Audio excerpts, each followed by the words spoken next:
Oh shoot, we might as well go ahead and get started. Come to order. We're now holding the June meeting of the Harney County School District number 3.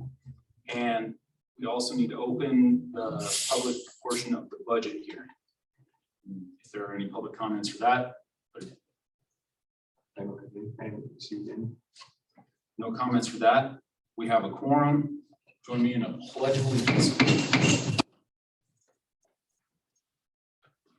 I pledge allegiance to the flag of the United States of America and to the republic for which it stands, one nation, under God, indivisible, with liberty and justice for all. Are there any public comments? I didn't bring it. Okay, Sorry. just a second here.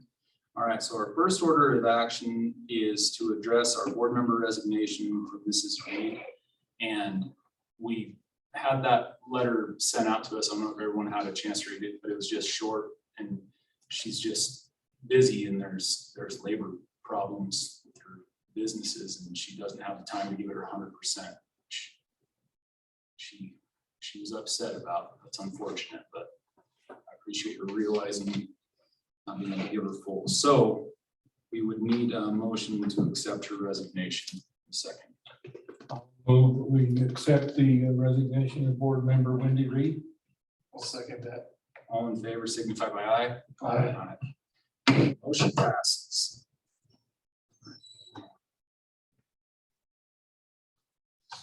Next order of business is to appoint a member for that vacant position. And we have Mr.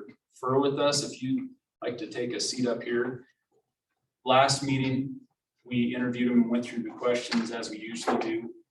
And at your guys' pleasure, we can choose to do that again. But I thought since he's already answered those questions, we can formally ask if there are any other questions that we have.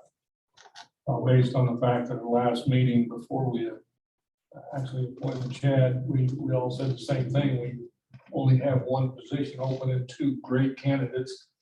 And since one of those great candidates is here to hopefully take that position, I would move at this time that we accept Doug Furr as a member of the Harney County School District number 3 Board of Directors. Is there a second? I'd second that one. Mr. Furr, do you have anything else that you'd like to say before we vote? The only thing I have to say is that it is a shame that Wendy's not going to be able to put 100% into this, but it is my pleasure to take her place. Sure. Well, all in favor of Mr. Furr, signify by aye. Aye. All opposed, same sign. Motion passes unanimously. Welcome to the board. We have to swear you in officially. So I don't think you need to raise your right hand, but if you would just repeat the oath. I state your name. I, Douglas Furr, Do solemnly swear do solemnly swear that I will support the Constitution of the United States, that I will support the Constitution of the United States, the Constitution of the State of Oregon, Constitution of the State of Oregon, and the laws thereof, and the laws thereof, and the policies of the Harney County School District number 3. and the policies of the Harney County School District number 3. During my term, During my term, I will faithfully and impartially discharge I will faithfully and impartially discharge the duties the duties of the office of school board member of the office of school board member to the best of my ability. to the best of my ability. Excellent. Welcome aboard. We'll get a hurricane talk on.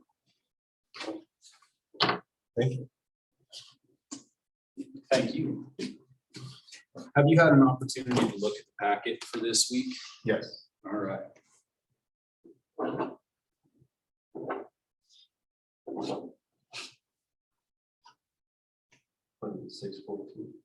Sir.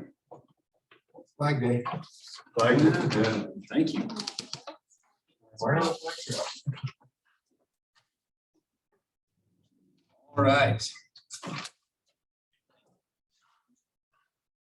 Next order of business, we need to adjourn to executive session for deliberations on labor negotiations, real estate transactions, performance of the superintendent, and safety are the reasons. And we'll re-adjourn after that.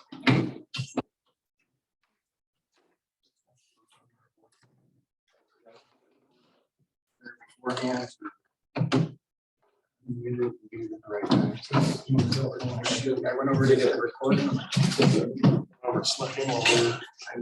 I know her. I recognize you. Yeah. You. I get that a lot. It's because of you. Well, that ain't. Yeah. No, it's a good credit. Because I told the girls I'd cut it off if they want.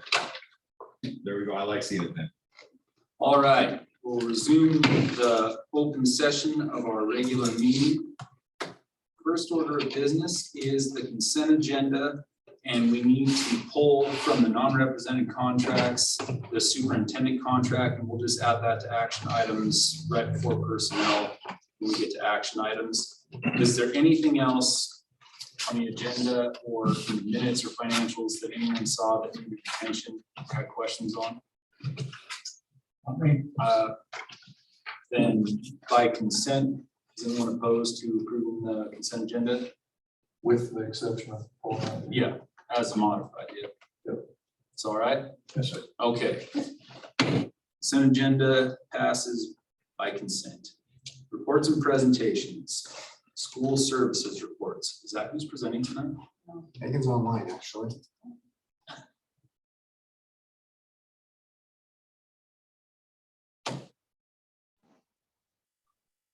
All right, I think I got it. Please excuse my casual attire.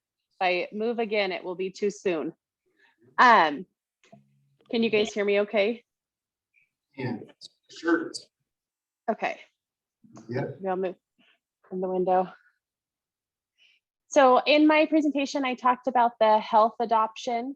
So we found out that our health curriculum at the middle and the high school levels were not state approved curriculums. The high school was using a program that was heavily outdated. And so we decided that through our title funding next year, we actually could go ahead and do the adoption. So we put it out for the community to provide input. I received one email and our teachers came in and looked at it. And so I put on my board report the two programs that were chosen. The high school chose the program that they actually are currently using, but the updated version, which includes the essentials. The reason we liked that book was there was one big book that had all of the health and all of the standards. And then there was an accompanying book that had the human sexuality piece. So the teacher felt like she could have some more control within the content versus handing students a textbook and off to the races they go. And then for our middle school, they chose a program called Teen Health. The options for the middle school was a little bit limited.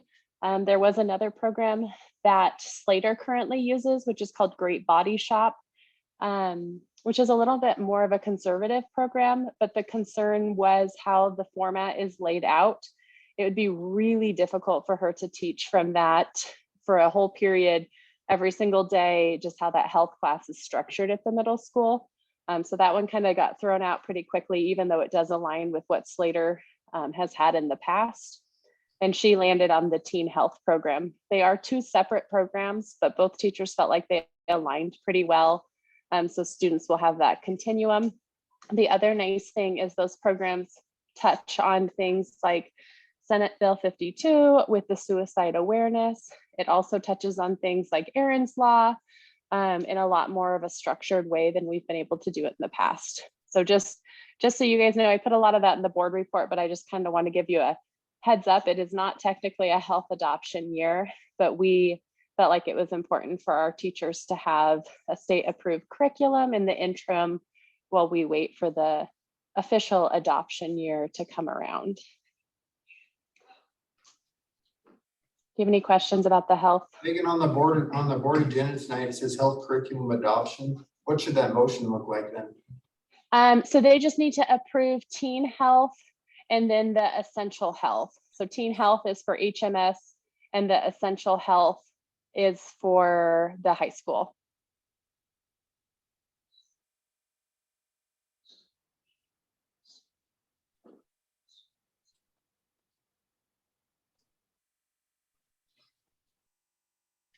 Thanks.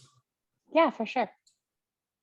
So nope, and if you don't have any questions about that, I just want to thank everyone for all the support in the last 4 years. And I'm excited the new student services director, Mrs. Wheel, will do a phenomenal job. So it's with a lighter heart, I pass the baton off to her. Thanks for your work, Megan. We appreciate working with you the last 4 years. Oh, for sure. Great job. Thanks, good luck. Thanks.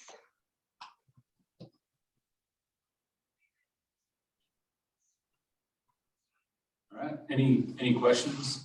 I have none. Okay, You want that one? oh, we can wait till we get it on the agenda. I really want to ask questions about the health, but I just have to defer to the expertise of our teachers because there are obviously some hot topics within those subjects. Yeah. And some of the frameworks from Oregon, it makes me a little nervous, but I'm sure our teachers know what would be fitting for our community, so I trust that. Yeah, the phrase state approved curriculum is like this, one of the scariest statements ever. Yeah, all right. Well, anything Just else? so you know, I mean, they did go through and look at that curriculum and like I said, they didn't choose all of it, but they chose the parts that will work in our community and our schools. I think they share our values, which is important. Anything else for any of the other school reports that you saw in the packets? All right. Seeing none, let's move on to superintendent report.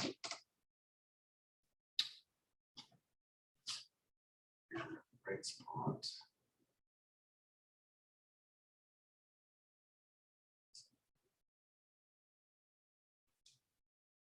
Sure, up there it's got the right one. Sure. Second. Go pin that. Okay, here.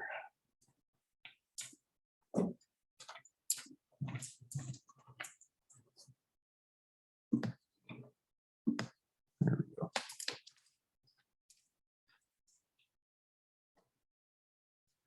First thing on my board report tonight had to do with the input from the state was seeking from the general public in regards to state the masking rule and the vaccination requirement for staff and volunteers. And so I just want to let you know, I did as a superintendent submit public comment to them for that, really stressing the emphasis on us being able to work with our local public health authority to determine what were the best measures for us should an outbreak occur again. So whether they'll listen to that or not, I don't know. I'd be curious to see where they end up on that, but they are revising the ORS on that I'm sorry, Steve, who did you submit comment to?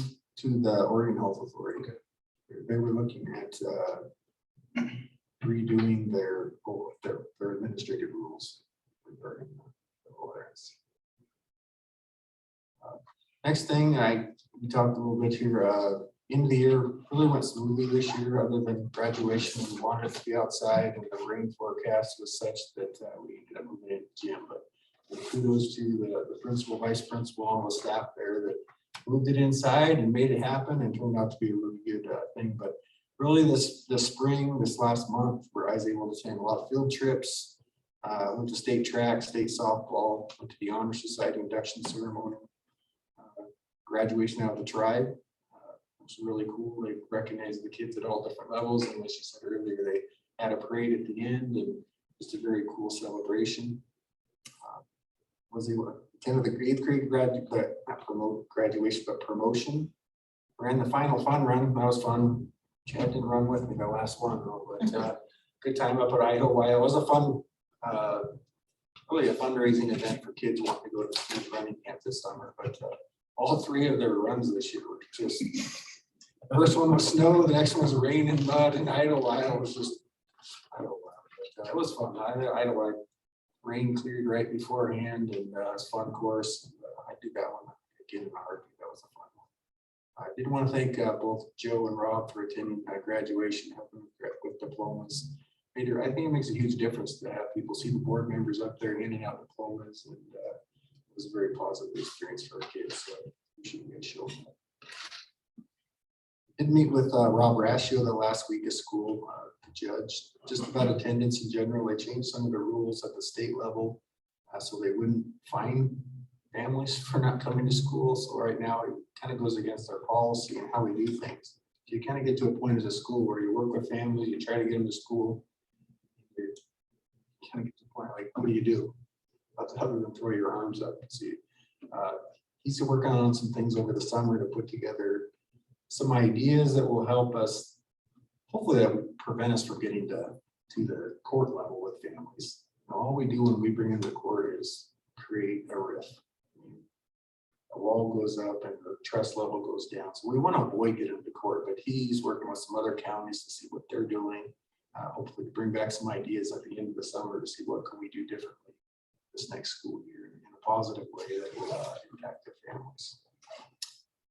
The audio enhancement project in all three buildings has started. Slater's probably 95% complete. They've run all the lines, they've got speakers, I think they have all their wires, and I think the last thing they have to do is mount a few cameras and install in the office. But they came last week, here Monday through Saturday, were really long days.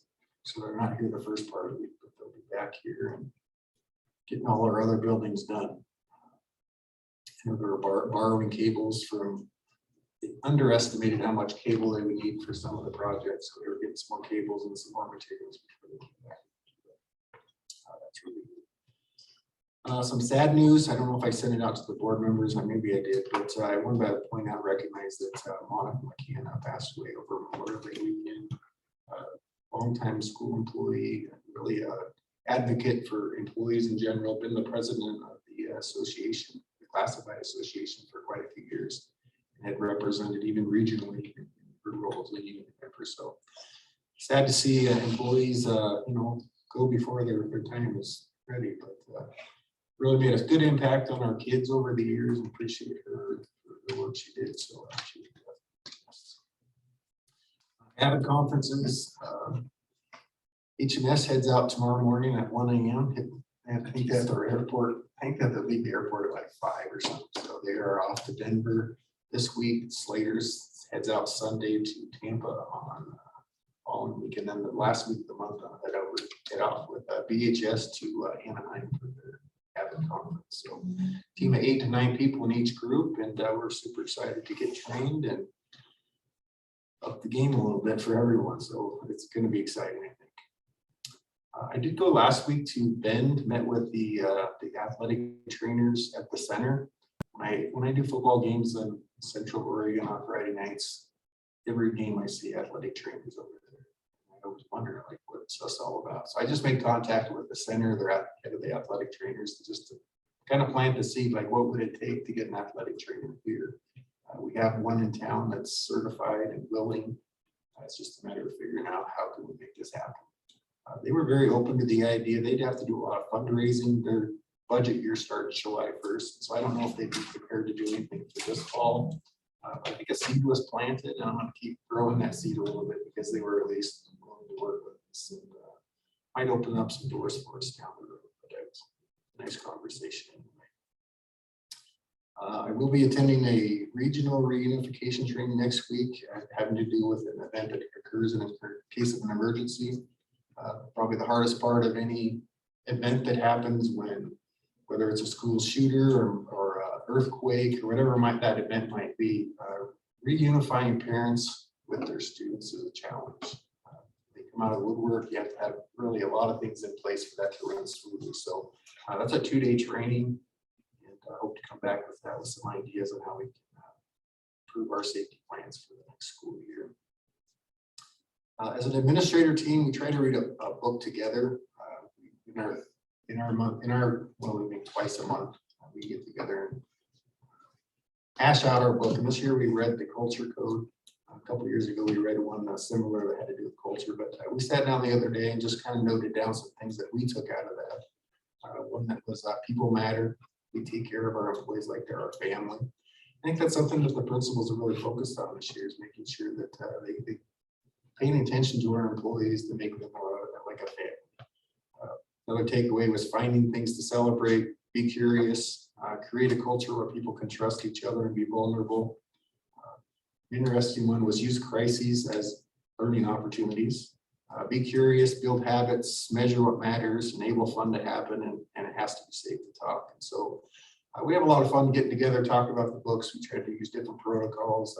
There's a big trust that's built within our group just by reading that book and sharing what we get out of it each time. So we're looking forward to next year and finding another book that kind of fits the direction that we want to go as a district. Just want to give a shout out to our administrative team. They work really hard, as well as the teachers and other employees in the district that work behind the scenes to make things function well. So I just proud to be part of the school district and the community and the staff members that really work hard to bring things together for our kids. I think we really ended the school year on a positive note. And, looking forward to next school year. Any questions? I didn't talk about them longer than usually I feel like. It's a lot of information. Sounds good. Any questions?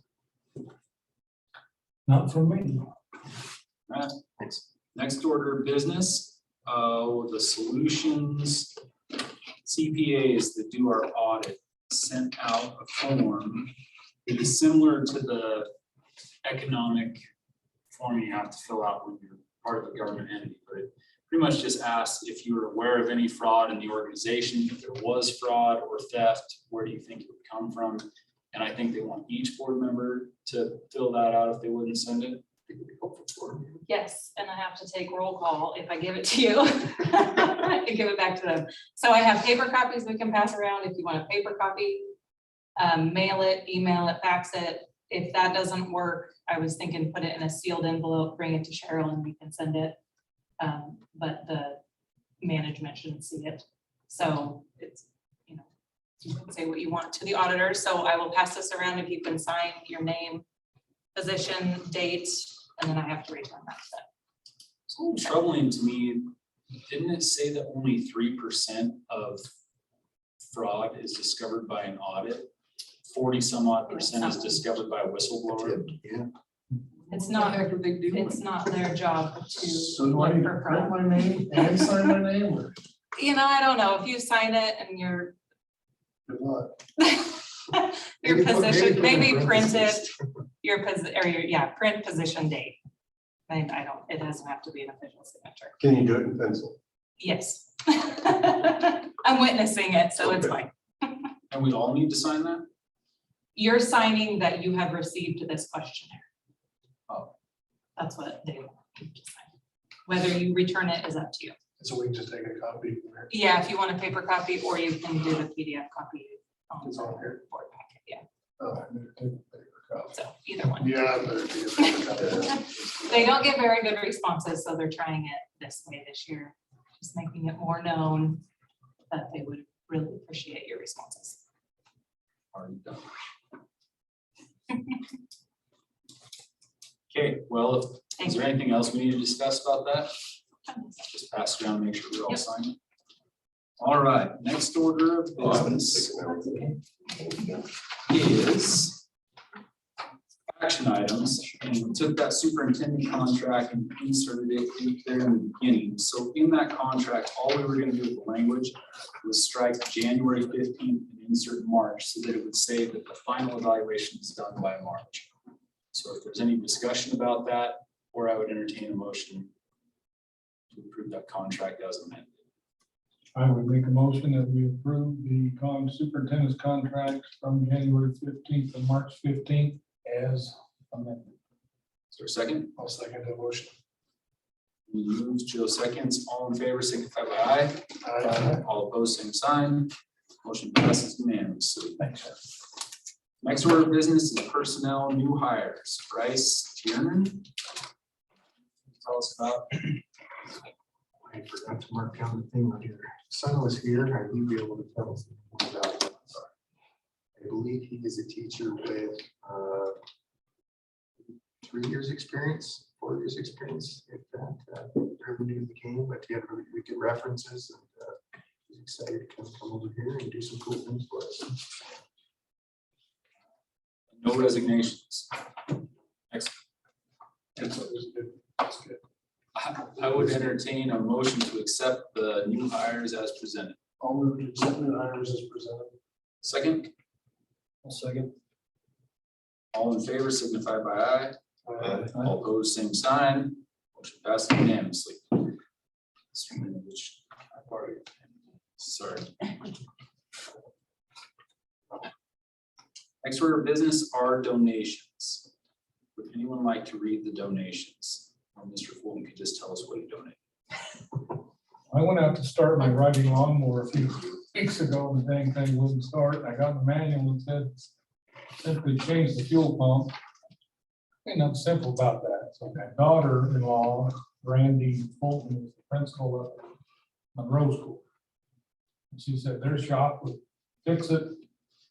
I said, as long as they fix it and I don't get it back, because I'm gonna write down a big arm button new. So anyhow, I said, I don't need a donation receipt, and she said they had to do it, so. It was a riding lawnmower, I'm sure they got it fixed, maybe they can use it, or maybe it's something they can sell and make some money. Well, thank you. Is there a motion to accept the donations as presented? I'll move to accept the donations as presented. Second, Second. all in favor signify by aye. All opposed, same sign. Donations passed unanimously.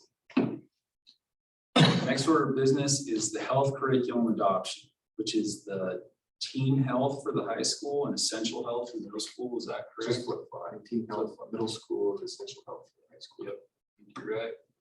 Is there any discussion?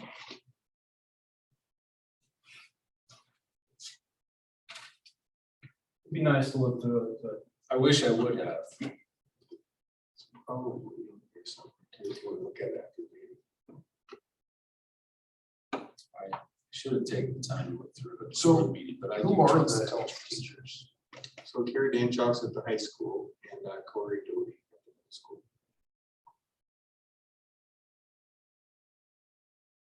And you're concerned, Rob, or the state curriculum that we're adopting has some stuff in it? It's not even so. It's the fact that with all the frameworks, not just for our state, the way they're addressing a lot of this, specifically transgender and sexuality, the curriculums, of course, are trying to meet those frameworks. And I personally feel like some of it is inappropriate, and especially depending on age levels, might be inappropriate. But I have to trust that our teachers know our community, and if they're between a rock and a hard place and there's issues, hopefully it'll come to light via the community to us. Right. And address it. Hopefully there is nothing to be an issue. Well, based on that, and I agree with you, that we have to trust our administrators and our teachers, that they recognize the community. And if there's a problem, it will come back to us, so I would go ahead and make a motion that we approve the teen health for Hines Middle School and the essential health for Burns High School. Is there a second?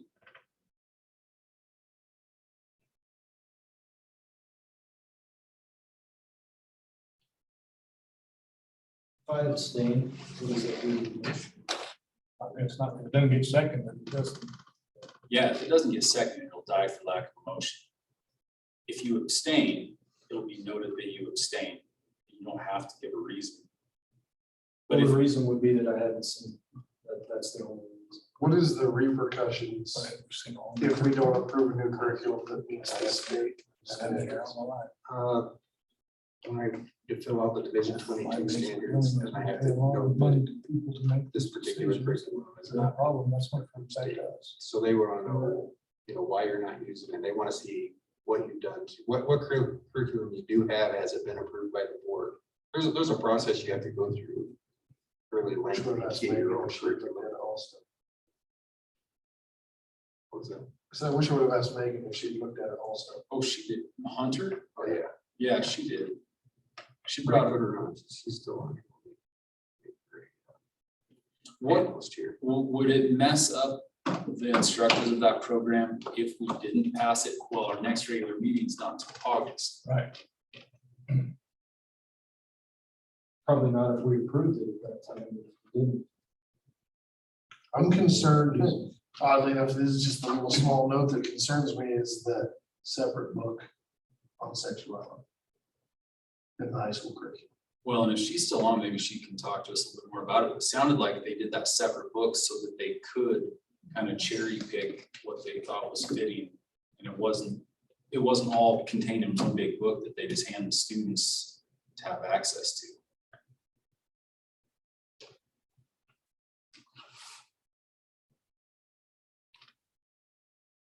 So I don't know, she's not hearing me here, but she just texted me, said our district is at risk for teachers teaching all sorts of random programs if you don't do it right.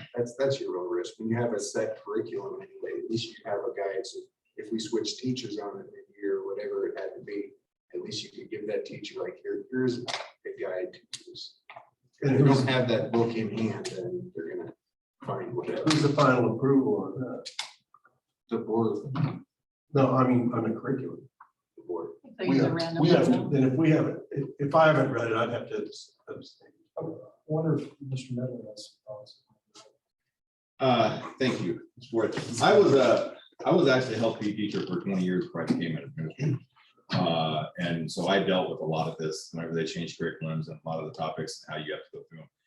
My fear obviously is twofold. One is if we don't pass a state curriculum, okay, state approved curriculum, then we do put ourselves out there in an area where we have to explain ourselves. And you can't just explain yourself by, and I'm not saying by any means that you guys would do this. You just can't explain yourself, well, it doesn't benefit our community. That wouldn't be an explanation that would fly. We would have to come up with something else. My other piece of it is if you wait and we don't approve it. Oh, and again, I trust Megan. I trust my health teacher. I've looked at it briefly. I haven't looked at it real in depth. But as a health teacher, if we don't approve it, you don't approve anything till August, our health teachers are going to have to work their tails off to try to figure out what they're going to do if they have to find a new curriculum starting in August. Now, the piece of it is, Mr. Frank, I think it was you that brought this up, and if it wasn't, I apologize. Separate book on sexuality, and that's always the issue. I mean, we're not talking about, I don't agree with what we're teaching in nutrition. We don't, that's, you know what I mean? It all comes down to the sexuality piece of it, especially in the world we live in today now, and the things that seem to be pushed out there a little bit. But the piece that is a separate book and you have several pieces of it, I think that as a board, and again, I'm not a board member, wouldn't be on your, I mean, I couldn't do the job you guys are doing. I mean, this is a big deal. But I think at a piece of it, we have to come down to the point saying, okay, hey, and I've always felt trusted by you guys. I've always felt your support at our school district level. At the point to where we say, hey, okay, this is gonna be our school curriculum. This is gonna be our health curriculum. Trust the administrators and the health teachers are gonna sit down and map out how that curriculum fits our community and fits our student body. And then this is what we're gonna teach, and this is how we're gonna teach it out of this state sanctioned curriculum, if that makes sense. So from my standpoint, and I understand the abstaining, you haven't read it, I get that. You don't want to sign off on something you haven't read. But if we're gonna abstain and sign off on, I would say, read it in the next week and get together and pass this thing, or don't pass it, so that our teachers have some preparation time here in the summer. Especially if maybe they can work on it with their avid strategies and how they're gonna do things. Because I would hate to have them come in to the in-service week and say, by the way, if we approve something else, let's get started, you got a week to teach. If that makes sense. You use the word guide, and Mr. Medley, when you're describing it, it seems like there's a certain level of discretion. Is this modular in the sense that you can pick and choose which aspects of it to teach?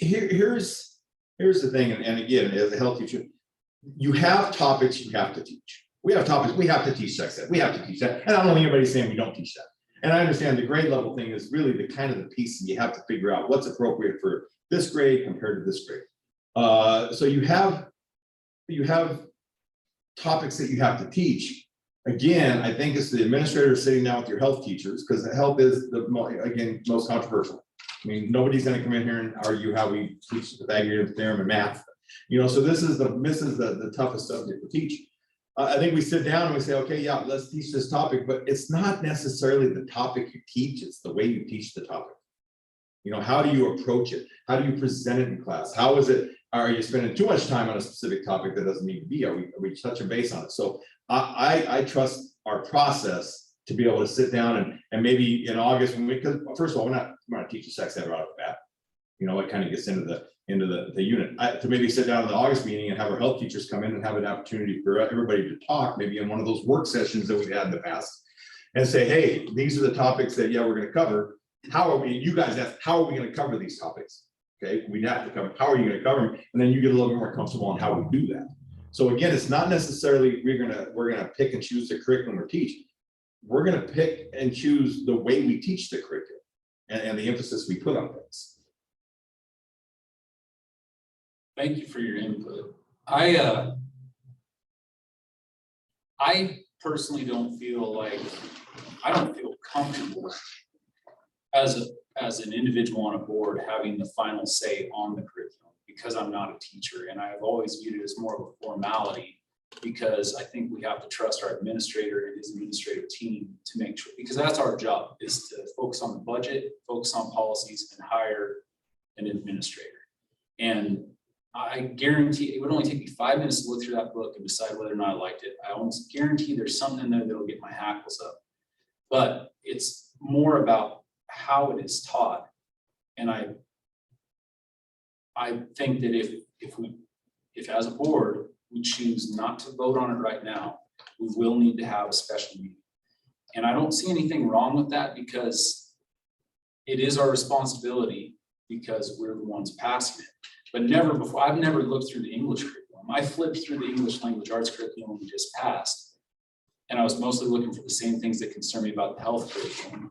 But if we don't choose to vote on it right now, we will need to have a special meeting, I think, promptly, like within the next week. And if that's what we choose to do, that's fine, but we'll need to do it to give them time. One of my concerns is if, as a board, we decide this curriculum is not appropriate, then it just took up a bunch of the time of our staff who probably picked the best that there was to choose from what's out there, because I'm guessing these days, what's out there, none of it is great. Mr. Ray, you hit that on the head. I mean, you're gonna find things in this health curriculum that are gonna make you cringe, go, ooh, how are we doing that? You're not gonna find a health curriculum that doesn't have those things in it. Those topics are gonna be in all the health curriculums. How they approach it will be a little bit different, but you're not gonna find a health curriculum that doesn't talk about all those things. So you're not gonna find a health curriculum you're gonna go through and go, oh, there was nothing in there that I'm concerned about. You know what I mean? Every one of them is gonna have something in there as a topic. They're gonna go, hey, I'm concerned with this. How are we gonna teach this? I'm sure there was stuff, I might even still have some of my health books because I didn't return in high school. And I bet there was stuff in there even then that I would now think, ooh, but it wasn't. But it's really, it's up to the board. Right. And, you know, I put the motion out there, my motion's out there based on what I feel as a board member. And as an employer, I'm not gonna tell my editor what letters to publish, what editors and how he edits. Now, if it comes back to me as a publisher, the owner, that there's a problem, I'm gonna sit down with my editor and say, now we've got a problem. This curriculum's been looked at by our student service director, our principals. Yeah, we hire these people, we pay them fair money, I'm not gonna say good money, to make these decisions. And then if there's a problem, that's when we would have to sit down and as a board and say, okay, we have a problem, let's call everybody in, and then we get the solution. But to just say, we're not gonna do it because all of us haven't read it. It's like saying, you know, to the softball coach, we don't like the way you're running the practices. We don't care if you just won a state championship. So that's not a good, it's not your job, it's your fault. Have you read any of it? I didn't go through it. I honestly, I trusted Megan that she sat down with the teachers, and the teachers are the ones that really dug through and looked at the different ones. I trust the teachers that are looking through it, like, this is gonna work. Did you look for through any of you. your Not enough to give you but again, I've looked through enough health curriculums that I've never found one that didn't have something in it. Oh, yeah. And if I'm being, I'm not trying to get a cop out there, Joe. No, I've not looked at it enough.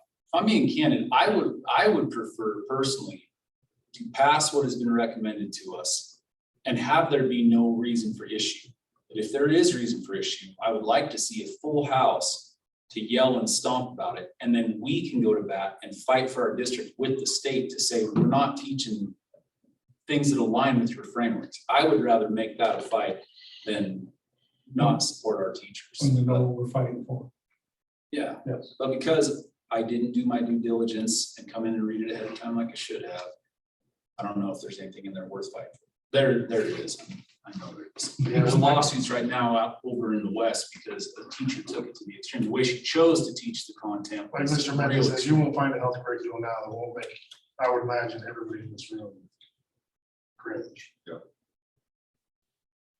But based on that discussion, I am trusting our administrators. I actually will second Randy's motion in hopes that it will be taught in alignment with our beliefs. And if people think abstaining is the right choice, I hope they will do what they think is right, because that's the whole point of having a board of different individuals. So with that being said, let's do all in favor signify by raising your right hand.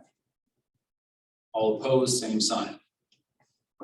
4 in favor, 1 abstention, no opposed, motion passes. Just to comment on that, Rob, I mean, obviously the reason that this is a hot topic versus say Pythagorean's theorem is values. And there's a difference between science and values, math and values. And I think what people are concerned about is values from the state level being imposed on the community, but like Randy persuaded me. I mean, we hire administrators for a reason. Well, I really like that we had I actually have issue with how to teach math too. So. rigorous discussion, because this is not the last one of these issues that we will be presented with within the next year, because some of the 2023 frameworks have It's gonna very come back up. contentious issues, and I'm glad that we are willing to dig into them. I would like to see more, when topics like this go more public would be nice. You know, And I can tell you, I'll say this to you, I'll do my due diligence as a principal, we'll do our due diligence as a health department, help make sure that, that I will make sure that I look through it front to back, you know, before this end of the summer by all means, and I'll meet with our health teacher, and we'll dissect it in the areas that need to be dissected. And we'll make sure that if there are questions and concerns, that we come to you guys.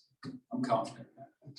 And it's a moot point anyway, because just about every television commercial has most of that information in anyway. Cat's out of the bag. I don't even want to talk about that. Depends on what gender the cat is. When we get to the policies, we can talk about that. Next order of business, national convention trip. I'm assuming we're looking at that itinerary because it's out of state. It's out of state travel, so we need to, I would request and recommend that you approve their travel for the state or the national convention in October. They asked if they need to present it to the board tonight. I said not necessarily, but I said the board would definitely appreciate a report after they go. So Absolutely. I would recommend that you support them in this effort. They've got some people behind them, donations and fundraising events, and kids are putting some of their own money as well to put this event. But it'll be super positive. So I would recommend that you approve the trip. They are going to the Louisville Slugger Factory, and Mr. Medley is chaperone, that. so that helps. Yeah, I couldn't help but notice it said just the Maybe Nashville you want to plane shut down. tickets are cheaper, not because you want to knock out Nashville while you're going to Indianapolis. Yeah, that's all right. Have you been before? No. We don't need to get sidetracked. It's awesome. Is there any discussion? I would entertain a motion to approve the national convention trip. I will make that motion based on Mr. Quick's recommendation that we approve the National FFA Convention trip itinerary as presented. I'll second that. Moved and seconded, all in favor signify by aye. All opposed, same sign. Motion passes unanimously. Next order of business is budget adoption, and we have three different resolutions, not three different. We have 3 resolutions that need to be voted on, and I think they have to be read out in their entirety. Don't they? Yep. I can at least the totals and the of B, if you just read the totals, that would probably. And while I'm trying to find this, will you just, what were the 2 special ones all about? Those are for the current year we're in, the 21-22. They're basically cleaning up over expending in the support services, under expending and instruction, just as things change throughout the year. So that one, those two are completely different than this one. The first one on the agenda is the 22-23 adoption. Is there any discussion? Seeing none, I would entertain a motion to pass the 22-23 budget resolution, which says, be it resolved that the Board of Directors of the Harney County School District Number 3 hereby adopts the budget for the fiscal year, school year 2022 to 2023 in the total amount of $19,121,050.06. Oh, 506. Oh, yeah. I overthought that, didn't I? This budget is now on file at the district office, 190 Hines Boulevard in Burns, Oregon. For that grand total, be it resolved that the following ad valorem property taxes are hereby imposed for tax years 2022-23 on the assessed value of all taxable property within the district at the rate of $4.86 and 62 per 1,000 of assessed value for permanent rate tax, and in the amount of $212,100 for debt service for general obligation bonds. Resolution categorizing the tax, be it resolved that the taxes imposed are hereby categorized for purposes of Article 11, Section 11B as permanent rate tax, $4.86 and 62 10,000ths per thousand. Local option tax, none. General obligation bond debt service, $212,100. The above resolution statements were approved and declared on June 14th. For resolution B, will you please read the total amount appropriated? Do you want me to? Does he need to do that, or does the person motion need to do that? Oh, total adopted budget? No, total appropriations, all funds, $17,921,767. Total unappropriated and reserve amounts, all funds, $1,199,739. Total adopted budget, $19,121,506. Is it okay if I don't read the other ones? That's correct, yeah. Okay. Just the total appropriated, because that's what you were appropriated. Two questions on that. I should know this, the answer to this first one. The ad valorem tax, does that shift from year to year? Has not. It hasn't shifted in my time. Okay, so we're not changing the ad valorem tax. by Correct. adopting those, okay. And the unobligated funds, so $1,199,000. What are those? We chose to set aside 10% Okay, for rainy day, because we could afford to set aside 10%. thank you. We voted to set aside 10%. Mostly with the vision of, if we ever had staff retention problems because budgeting dropped, we would have that cushion to make sure we don't lose teachers. Any other questions or discussion? If not, I will make a motion that we adopt the 2022, 2023 budget resolution as read. Is there a second? I'll second that. Randy moves, Joe seconds. We approve. Budget as read. All in favor signify by raising your right hand. All opposed, same sign. Motion passes unanimously. And we have a board that can read. Oh, yeah. Sorry, I was trying to have, make sure there wasn't one break to read. messed it up. I had to pay really close attention because I don't have it in front of me, so Yeah. you really threw me off with that 5 point. I'm sorry. I messed it up twice. Oh, all right. This next one, budget resolution 2 and 3 are just to clean up for this year because they were over a certain amount unexpected budgeted originally. Yeah, and the total amount on First, 3 doesn't change. The 2, there was, some of these grants don't get approved funded until October, November. So there is some changes. Be it resolved that Harney County School District Number 3 Board of Directors hereby authorizes the acceptance of additional unanticipated funds in the amount of $207,000 into the special revenue funds and appropriates it as follows. State revenue, we adopted $1,503,389. The change was $125,000. Final adoption, $1,628,389. Federal revenue adopted was $1,950,182. Change was $82,000. Final adoption, $2,032,182, making the total revenue our adopted was $3,453,571. Change was $207,000. Final adoption, $3,660,571. Special revenue fund, the appropriations for instruction adopted was $2,749,725. Change was $100,000. Final appropriations, $2,849,725. Support services adopted was $1,510,915. Change was $72,000. Final appropriations, $1,582,915. Community services, $356,065. Change, $35,000. Final appropriations, $391,065. For total appropriations of, you're not stopping me, so I assume I need to read. I don't think you need to read it by fund. Total appropriations was $416,705 as adopted, $207,000 change. Final appropriations, $4,823,705.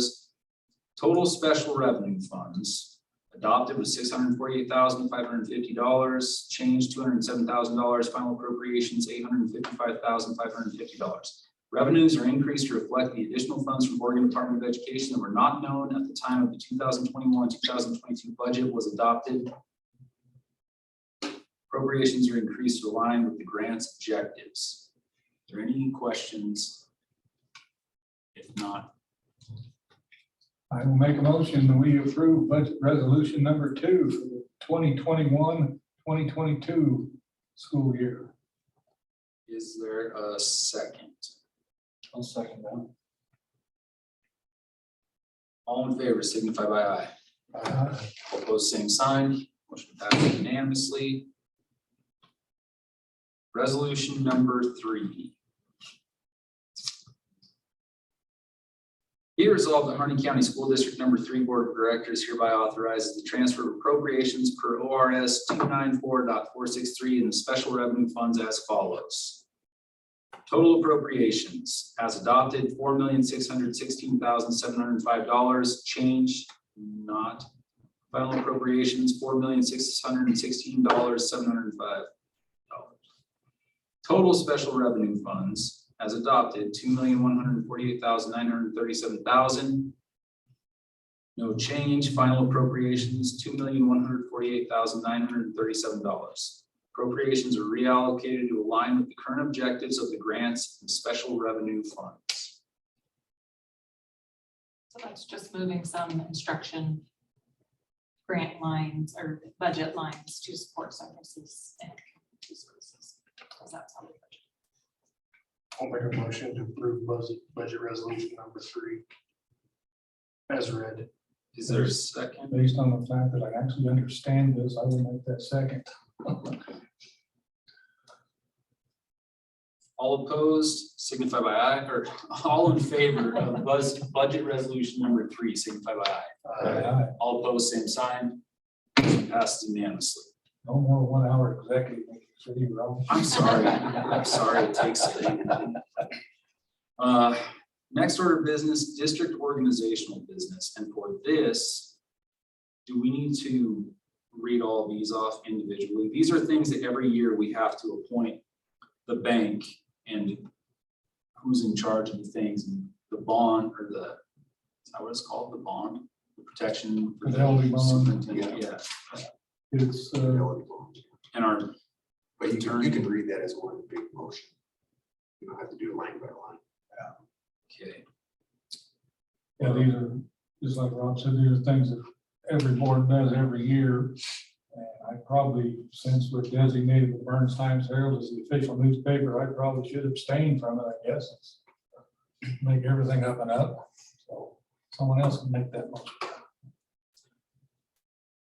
Because we have a lot of other options in this case. No, but someone last year said something, did you vote on that? I go, I think I did. They go, "Go on the paper." I go, "Oh, what am I supposed to do? You want it?" we're just tightening up the ship, getting ready Yeah. for what might come down the pipe Right, next year. yeah. That's all right. Are there any questions or discussion on organizational business? See none, I would entertain a motion. I'll move to approve the district school board organizational business as printed here. Is there a second? I'll second. As printed. All in favor of the organizational business as presented, signify by aye. Aye. All opposed, same sign. Motion passes unanimously. One abstention. I have. Oh, abstention. you did abstain. I Yeah. didn't even note that. Thanks for calling that out. Just in case somebody calls me on it this year. And I'm just thinking out loud. When we don't have unanimous, we do have to list the things. Oh, board policies. The first one is the field trip policy, which that issue came up a couple months ago or a month ago, and we had that special meeting because our policy says that we have to approve field trips if we're out of state, but it's quicker to go to Boise than to Bend or forbid Portland. So we wanted to change it to overnight trips with the board approval. So that's the only modification of that policy. I asked them to send me a template from OSBA, and this is what they sent me. And I just revised the very last paragraph. So took out of-state travel and replaced it with overnight travel, except for the less expensive events. So they were thinking about that. I said that would be fine. Any questions or discussions? No, yeah, definitely need to be done. That special meeting was a pain. Yeah. Yeah, sorry about that. Well, if there's no discussion or questions, I would entertain a motion to pass policy. And you could make this a single, well, you don't have to hold this off for a second Oh, reading. You could say a first and final yeah, passage if you would like. So move. okay, is there a second? I'll second that. Moved by Chad, seconded by Joe, all in favor, policy IICA, signify by aye. Aye. All opposed, same sign. Motion passed unanimously. Now the other policies, which this is the second time they've been on the agenda, but we didn't want to address them because we had a new board member come on. Now we have another new board member. And so is there a rush to get them passed tonight? I don't see much issue with it. The one that I do see issue with is policy ACD, and I had an issue with it when the state first rolled this out to us, but I thought, well, they passed some new ORS and there's nothing we can do about it, but that's the one about every student belongs, all students belong. And it kind of bothers me when we call out all these special classes that we can't discriminate against, because I feel like by identifying special classes, you are discriminating against people that aren't named as part of a special class. But when they name out the symbols that are symbols of hate, which have legal repercussions, and they could be suspended, they have a noose and symbols of neo-Nazi ideology, the Confederate flag, but what about the Black Panther fist or a sickle and hammer? I think it's important that we do not tolerate discrimination, but by calling it out specifically, if a kid doodles something that looks like a noose on his notebook, are we going to be forced because of our policy to take punitive action against them? But I do agree with you on that. That I forgot about that policy. Yeah, that one is troubling. I don't understand why you just say you can't discriminate for any reason. I don't know why we have to call out all these special. I'm with you, Joe. Anyways, that's something we have to list those. I believe the state legislature is the one that defined the flag and who says specific. Yeah, they did in the language in the ORS, they called it out. So that's why I don't know if you can. Not, Oh, yeah. I think common sense that says we can't discriminate. Same way, you treat people as people. you know? Yeah, the troubling part is to point out, those symbols of hate. And I don't think everybody interprets those as, I mean, some of them, yes, are, but there's not all of it, but the battle flag of the Confederacy, I'm still not convinced that's a symbol of hate. I've always seen it as a symbol of rebellion, right? You're kind of rebellious, but some people will totally use it as a symbol of hate, kind of depending on who you are or where you live. In our area, probably not so much if you're down south. I grew up watching a TV show where it's extremely prominent on every episode. That's true. Yeah, I mean, As a child. it goes both ways. I used to live in Arkansas, and there's people who are very discriminatory, who rally around the Confederate flag. There's people who like living in the South, and that's what it means to them. Yeah, I'm with you. It's, I don't feel comfortable wading into defining what is discrimination. If we had a choice and it didn't put our administration in our district in a real precarious situation, I would be more comfortable with a policy that struck all of the special classes. For example, when it says bias incident means a person's hostile expression of animus toward another person, and then goes on relating to their race, color, gender identity, blah, blah, blah. I think for us and for our community, I would strike all that. Bias incident means a hostile expression, symbol of hate, same thing, but I don't think we need to list those special reasons. But maybe that puts our administrators in a bad position, because then people can say, well, they perpetrated a bias incident on me. Since you didn't define it, I'm going to define it. But I don't know. This is an interesting one because they do have a separate, you have your regular complaint process when something occurs, that there's a whole, with a bias incident, there's a whole separate process of procedures on how to handle it. So I could look into the OSB and ask their attorneys that run that, hey, how much of this do we legally have to have? Do we not have to? Can our policies just state that any type of discrimination is forbidden? Well, under the legal reference at the bottom, it says that we recommend that the district document why the district feels the presence of these symbols will cause a material substantial interference with schoolwork or discipline. If we adopt, If we add any more symbols, we have to explain why. And it's troubling all the way across, because school's just supposed to be taught to learn. And there really shouldn't be any distractions of any kind.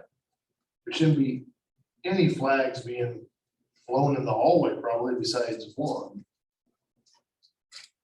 Well, and I think one district in Oregon did attempt to do just that. There was a whole, I would say, I don't know if it was a lawsuit or it was a big deal in that district, because that district board did come out and say, just like the exact statement that you said, we don't discriminate against people. And they said, when it comes to flags, you can only have a US flag and an Oregon flag in your school, and let's just call it good. And that would fan like no other. Well, I think we would have to, if we were gonna do that, we have to consider three, because yeah, First Fire Tribe has a Right. flag of their own. well, I would not wish to do, we have one hanging in our gym. POW flag is required now too. And I think we have, when we passed this last year, when there was a whole stack of policies because the state got real policy happy, I think there's a policy specifically that talks about flags. But I felt sick in my stomach when we passed this last time. It seemed like we had to, they made an ORS, but now that it's come back around, I kind of feel like some point you have to say, we're not gonna do that. We don't tolerate discrimination, but we're not gonna list out every special class because we're leaving some out. Yeah, there's some classes who, basically you're saying it's okay to discriminate against because they're not We're not listed. here. included. You know, I'm almost more in favor of saying what we're for rather than what we're against. Because when you're against, then you feel compelled to make this comprehensive list of flags or symbols or whatever is in the first paragraph. We're for treating people like people. Not discriminate. And of course, the next question is going to be discriminating against what? And the way I would answer that is I would give some examples. I wouldn't try to present an encyclopedic list. You know, for example, based on your religion, your gender identity, the color of your skin. I do like, for example, because even though it includes those special classes, it has examples. Maybe this is splitting frog hairs, but I feel like these kind of policies do make a difference. And you could also use that on hate symbols. I mean, I'm gonna guess that nobody's gonna disagree that swastika is a hate symbol. In the modern world, Confederate flag, you can get opinions on both sides of that. And so, hate symbols, for example, a swastika. What can we do? And put those as examples. Because I think that's where we're running into problems with this. It gets pretty encyclopedic.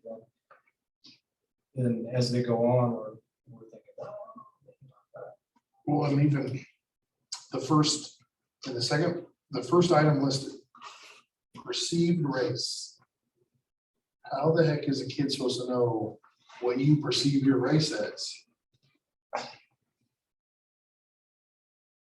This was the only policy that I really had an issue with.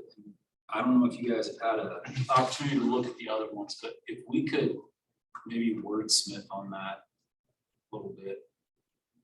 And honestly, if we cite the ORS, I am personally not too worried about what OSBA's legal advisement will say, because for one thing, they'll always say, as a board, we can pass whatever policy we want. We might just be out of compliance with the law. But I have an idea of which way they will lean on this. And they'll say you should have that language. I think if we cite the ORS, we're not going against the ORS at all. But I don't think we want that to be part of our stated values.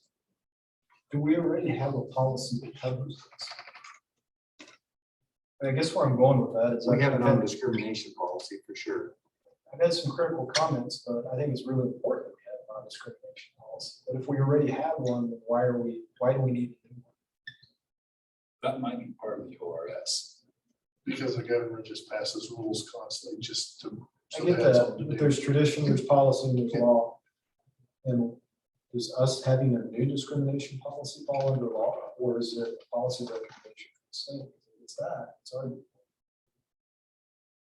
I mean, really, if you want to hold this policy and the procedure out until the August meeting, really what I could do is have somebody from OSBA come on and meet with us and talk to us and have the same discussion. I think that would be the best. Yeah. That way it's not me, you're not hearing a third hand from me, you're like getting it directly from the attorney. I could do that. Yep, I agree with that. Okay, all in except, what was it called? Well, yeah, is there any discussion on any of the other policies? I'm afraid to read some of them. It's kind of like the health education curriculum. You're almost worried about what you're gonna find. They were pretty boilerplate, bus route and stuff. Yeah, they.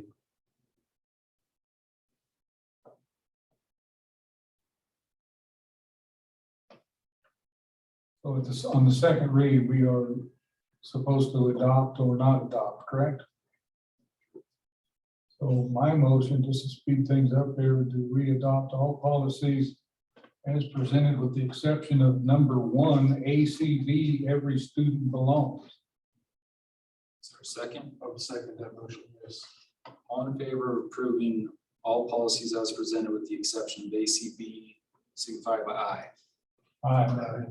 All opposed, same sign. Policies pass. And any kind of feedback you can get for us, Steve, by next meeting would be Okay, perfect. helpful. we can always say, well, we were all wrong. Next order of business is other discussion, and we have a list on there, revisions to the athletic handbook. What's the first one Aaron sent to us here? The changes, you have to scroll down through this document a ways, but it has to do with athletic eligibility. It's worth reading as a board, and we really want your input on this procedure before we implement it. Because it does change a little bit how we do athletic eligibility. What, whereabouts are you in It that? starts on page 10. What is our current? See if I can cast this up here. So let's see.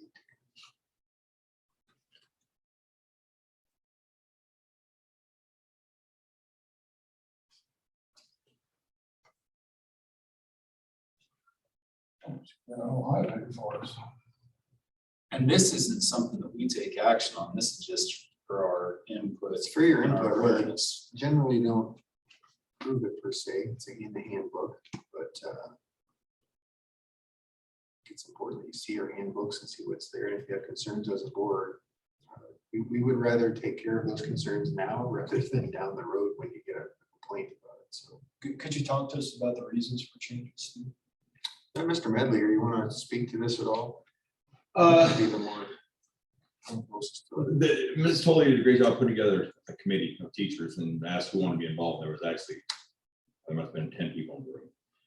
And a lot of it was, I think it was just based on wanting to make sure that we're holding our student athletes to a standard that not only fits grades, but fits effort. You know, they didn't have any Fs, but you have straight Ds, you know, and that's, for me, that doesn't sit well with me as a principal. You know, being able to have straight Ds in play. I mean, I can understand if you have a D, you know, something. I mean, I have a child in my household. Please don't tell her I said this, but math is just not her favorite subject, you know, and she passes, but again, we have students that might struggle in a class or two based on just simply what their strengths are academically, but they certainly should not be getting D's in all their classes. So I think it was a point to kind of bring it a little bit more up to date with having students not only just getting by to do athletics, but doing the best that they can. Which again, I'm still a firm believer that a 2.0 probably is not the best that they can. I mean, I mean, high school students can get, you know, C's and above if they put that effort in. That's just my experience.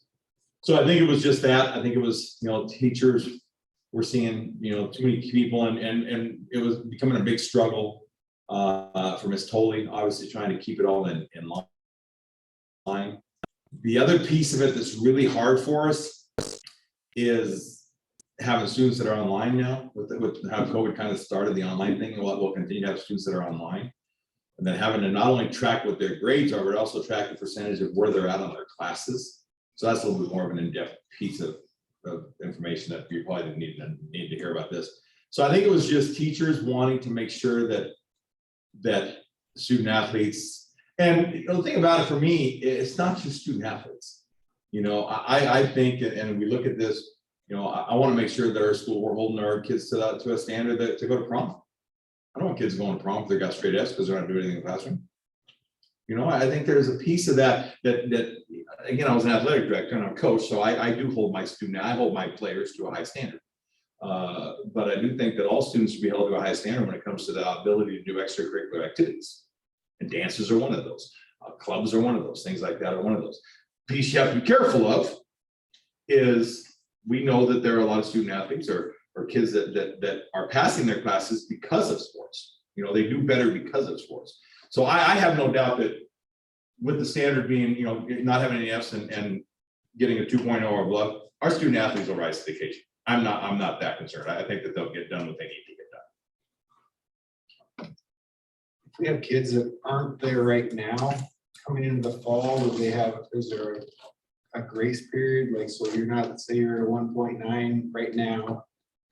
Wouldn't be necessarily a grace period as much as a probation period. You know what I mean? So I guess they'll be able to be eligible and play, but there's that, I can't remember, 2 or 3 week period, I'll go through it.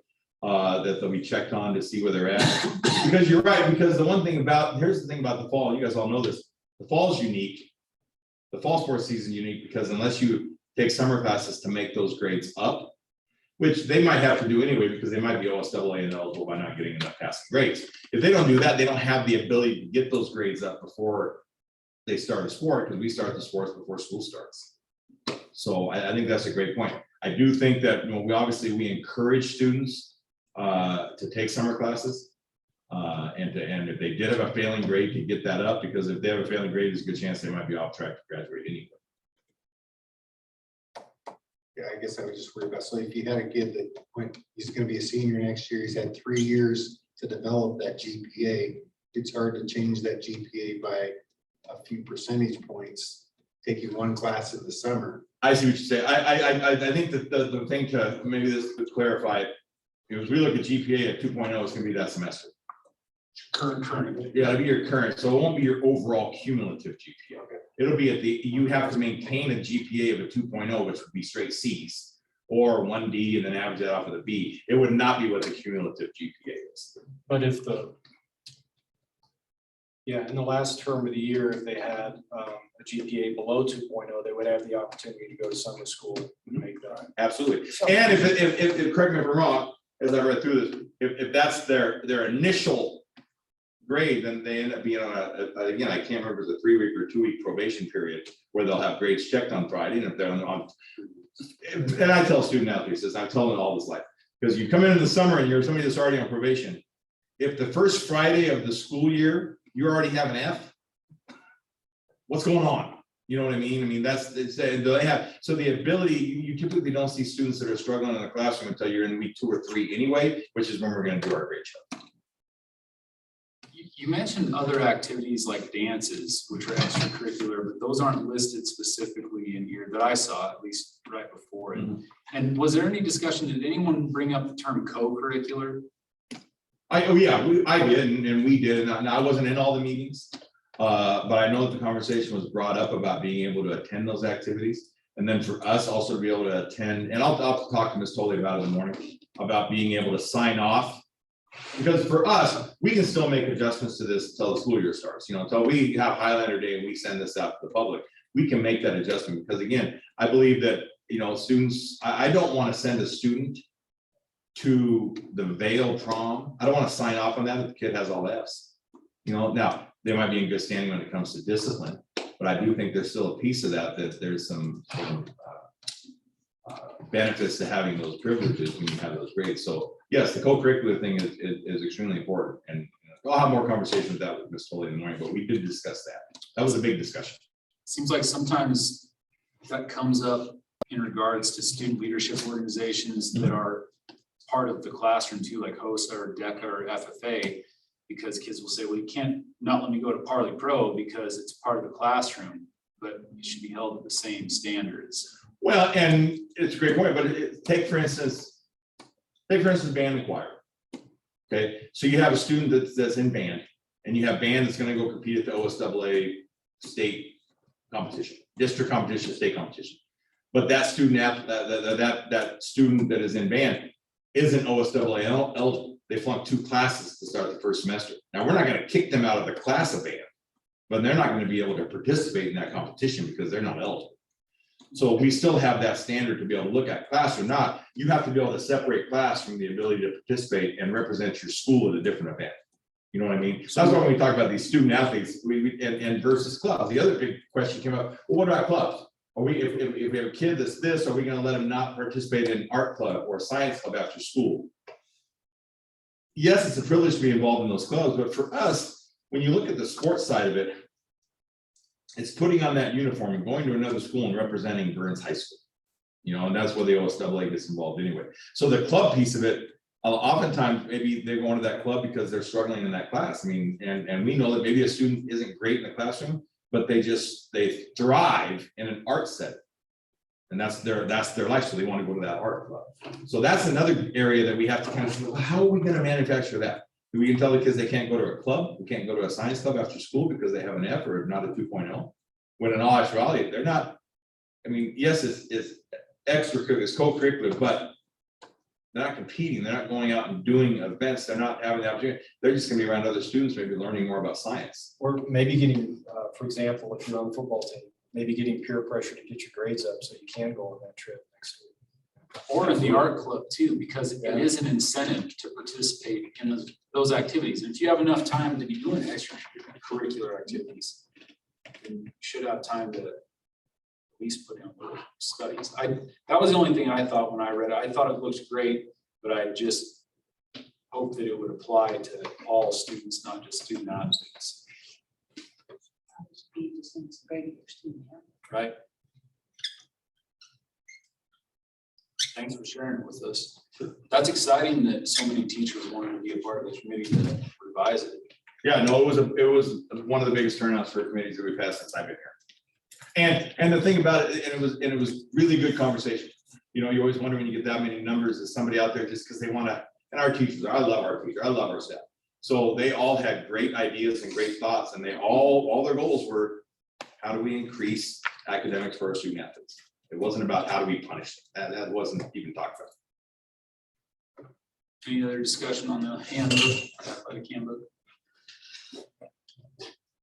Another thing we have on discussion items with school safety, which we discussed in executive session, but we did talk about taking steps to make sure that our school safety is as good as it could be. And we were informed that our administrators and law enforcement meet monthly, and there are some trainings going on to help improve how we keep our students safe. Was there anything else that you guys wanted to share that took out of discussion? I think just people knowing that it's on our radar, especially with the unfortunate events as of late, something we take seriously. The other thing I wanted to note was that our new audio enhancement system does have a panic button for teachers. And when they press that button, the offices are set up, they'll have 2 monitors in there, as well as a sound system that will go off. Their classroom will instantly have their video feed put up on those monitors. So whoever's in the office, the principal, secretaries, they'll be able to instantly see what kind of threat is in the classroom, what's going on. So whether it's a 911 call, or maybe they just need to go remove a student, whatever that is. But all of our teachers in all 3 of our buildings will have that capability of using it. So I think it's one more measure that we take to take safety seriously. Anything else? All right, Oregon Health Survey. In years past, I've signed off on this. It gives us some good data about our kids. It also is a survey, though, that does have some, I would say, fairly intrusive questions into the kids' lives. I don't know if you had a chance to read the actual survey questions that I sent out. Maybe I sent out earlier. It was a while I don't ago. know if I sent it to Might have you been yet. 2 months ago. Is it anonymous? It is an anonymous survey, and kids don't have to take it. They don't feel comfortable doing it. And even with the parents, they get opt out of it. It asks about your relationships with your parents in some case, with your teachers. It does have some sexual health, sexual activity type of questions on there. They take this home? They take it at school. I would say, Robert, you know how long the survey takes?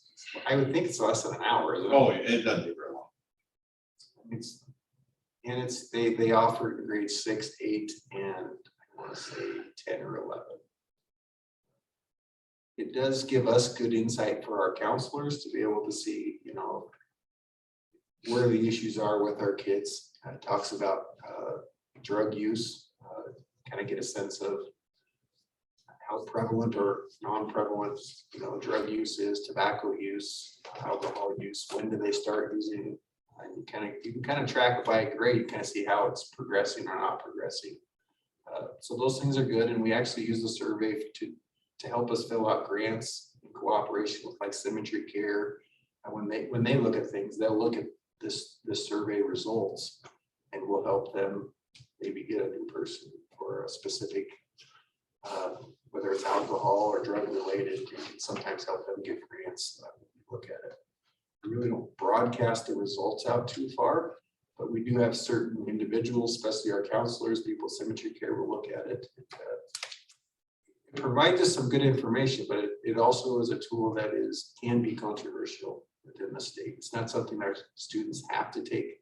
We've opted into it in the past, but before I signed off on it, said, hey, we're going to do it this year. I just thought, as board members, you probably ought to have a chance to look at the survey, and we don't have to approve it tonight. I can send it to the new board members that haven't had a chance to look at it. Look at those questions and see, are you comfortable with having our students take this? And maybe you're comfortable just at the high school level. You're not wanting to go as far as the 6th grade.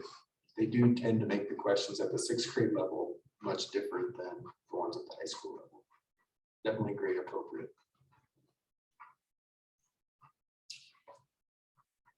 Thoughts? Yes. Yeah, I didn't like it at all. That's fair. That's why I brought it to you guys. I didn't, and I think maybe we emailed about it or something, but I think for the amount of time it takes out of the student's day, the slim reward we get of maybe a little data, but how accurate that data is when a kid is talking about their sexual orientation, drug use, mental health issues. If it did help us identify and help a student, that would be great, but I don't know if the juice is worth the squeeze. And for example, one of the questions regarding their sexual orientation. Currently, I am straight, but if in the future I do not find a girl that I have a crush on, maybe I'll switch to bisexual, maybe. That's one of the responses that you can choose for it. And I feel like the questions are very leading. If they're straightforward, it's not, I mean, this stuff's out there. It's not like it's not our job as a board to hide them from it. I just don't think it needs to be pushed at them either. I haven't read it yet, so I don't have an opinion, although that question is a little bit ridiculous, just the way it's structured. I'm not even talking about the topic. But one suggestion would be to sit down with the counselors and maybe use the survey as a base, the people who actually use the data on the back end. And what questions would be valuable to you, what are questions that you'd like to ask that you don't see in the survey, kind of design our own survey. How is it administered? Is it just given to a classroom of kids, or do they opt to come in and take it? They would find a class like when all the juniors are in the same class together to sit, train, we make sure they all pay about the same time. It takes less than a class period. I'm concerned with the leading, like, if it was just fill in your own answer and there was no options. But I'm with Rob, I'm concerned.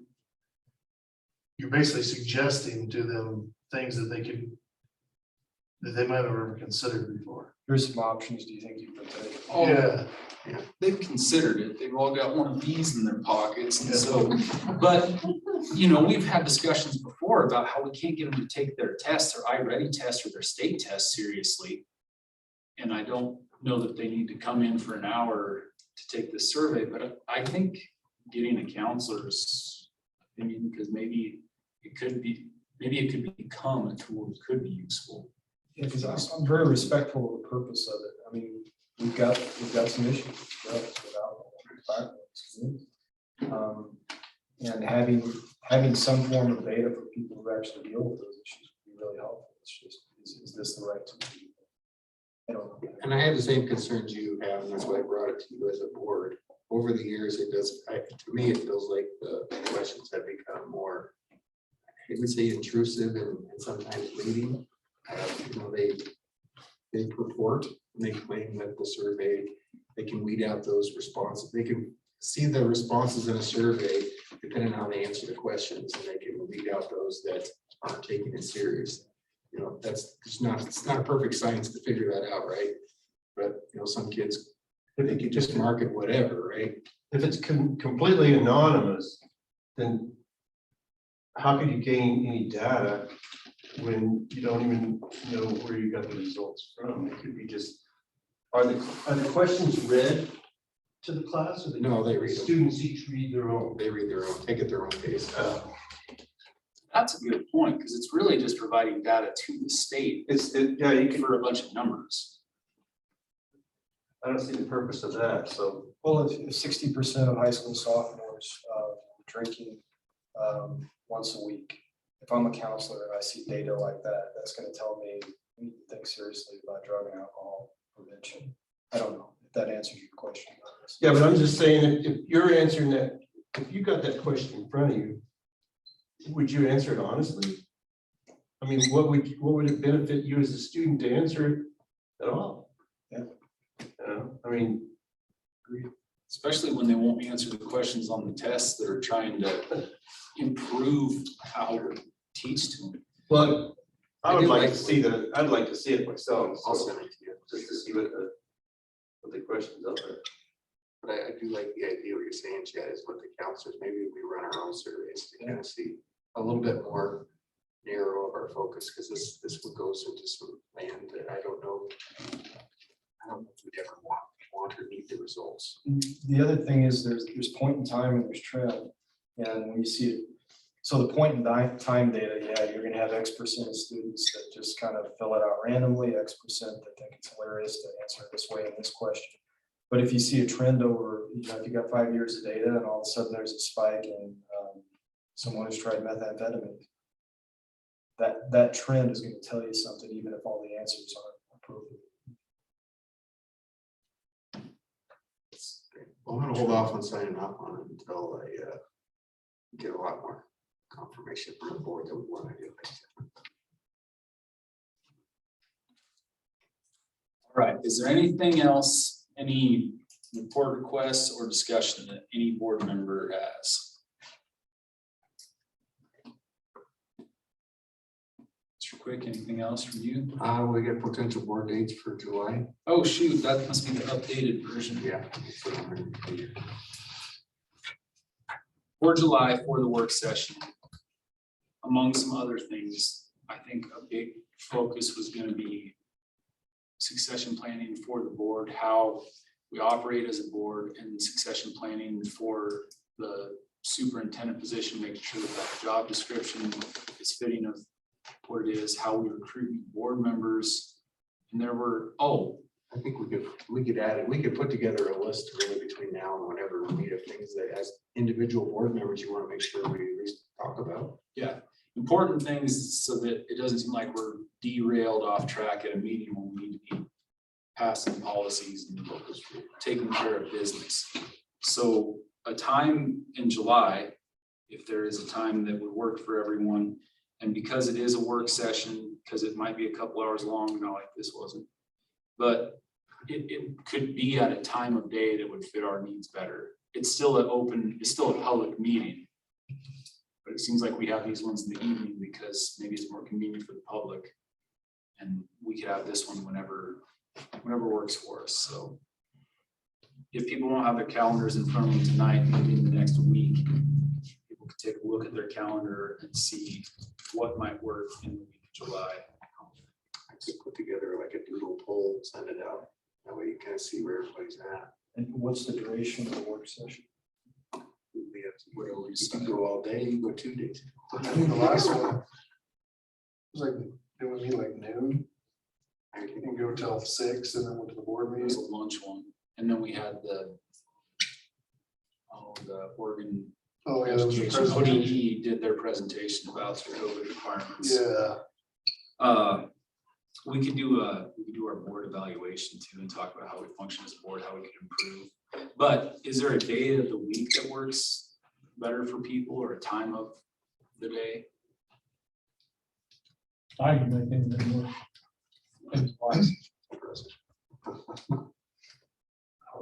December works a lot better for me because there's nobody to put up hay then.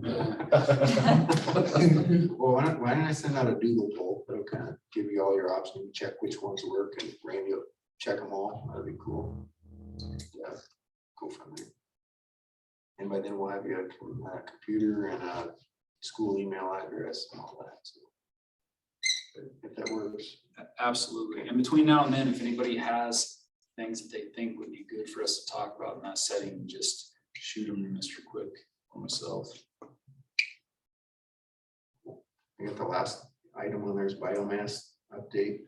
I don't have a whole lot to report, but I did meet with Judge Reynolds and Andrea Latham. And they have a business consultant that's looking to put together a business model in hopes that at some point the biomass boiler itself could become a private private entity unto itself rather than being a co-op. So we would become a customer rather than the owner. So he's putting together a business plan. He's supposed to have it done this week sometime. Because unlike other businesses, it's not very nice being the owner of this boiler hole. But we are, and I think we just wait on that. But I could definitely, that would definitely should be a topic of our July meeting to talk about. I think the biomass deal is kind of going on a boat during the drought. Is that the best to relate that? Break out another 1,000.